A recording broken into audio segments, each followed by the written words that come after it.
ధన్యవాదాలు సార్. జలసాగు వరి సాగుకు నిలయమైన కైకలూరు నియోజకవర్గ ప్రజల అభిమానాన్ని పొందుకున్నారు. మరి ఈ కార్యక్రమంలో తరువాత రెవెన్యూ మంత్రి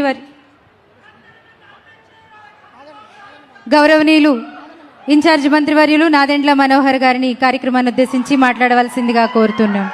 సభాధ్యక్షులు స్థానిక శాసనసభ్యులు పెద్దలు డాక్టర్ కామినేని శ్రీనివాస్ గారికి, మన రాష్ట్ర ముఖ్యమంత్రి వర్యులు, ఎంతో అనుభవం కలిగిన నాయకుడు గౌరవనీయులు చంద్రబాబు నాయుడు గారికి, వేదిక అలంకరించిన పెద్దలందరికీ కూడా, మాతో పాటు మీరందరూ కూడా ఘన విజయం కూటమికి సాధించినందుకు మన జన సైనికులు, మన తెలుగుదేశం పార్టీ నాయకులు, మన భారతీయ జనతా పార్టీ నాయకులు అందరికీ పేరు పేరున నమస్కారాలు.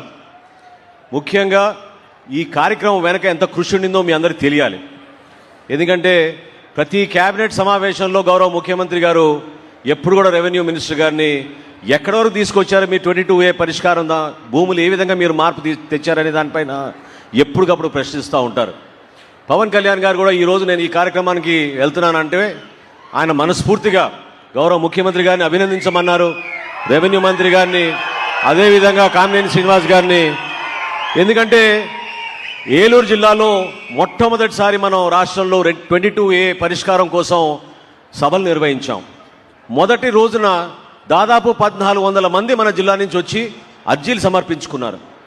ఎంతోమంది పాపం బాధపడిపోతూ కుటుంబాలు ఎంతో నష్టం కలిగిపోయి ఎవరి చేతిలో ఉందో సమస్య పరిష్కారం తెలియక తిరిగి అలసిపోయామండి. నాకు 80 సంవత్సరాలు వచ్చినాయి, 90 సంవత్సరాలు వచ్చినాయి అనే పెద్దలు కూడా పాపం ఎంతోమంది బాధతోటి వాళ్ళు వివరించారు. నిజంగా ఈ రోజున ఈ స్థాయిలో 5500 ఎకరాలు మనం ఒక్క ఏలూరు జిల్లాలోనే గౌరవ ముఖ్యమంత్రి గారి చేతుల మీదుగా మనం 22A పరిష్కారం చేయగలిగామంటే ఎంతో అదృష్టంగా మనం భావించుకోవాలి. దాని వెనక ఉన్న పట్టుదలే కాకుండా ఆయనకున్న అనుభవంతో క్షేత్రస్థాయిలో వీటిని పరిశీలించండి, మీరు తిరగండి, ప్రజల దగ్గర నుంచి తెలుసుకోవడం అనే విషయం పదే ఆయన చెప్తున్నందుకు మనస్ఫూర్తిగా ముఖ్యమంత్రి గారికి, జనసేన పార్టీ తరఫున, పవన్ కళ్యాణ్ గారి తరఫున మనస్ఫూర్తిగా ఆయనకి ఈ సందర్భంగా అభినందిస్తూ ఉన్నాను. ప్రజలందరూ కూడా ఒక నమ్మకం మీరు పెట్టుకోవాలి.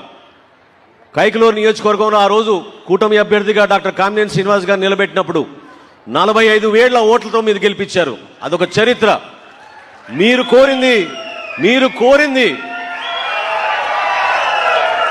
కోరింది మేము నిలబెట్టాలి.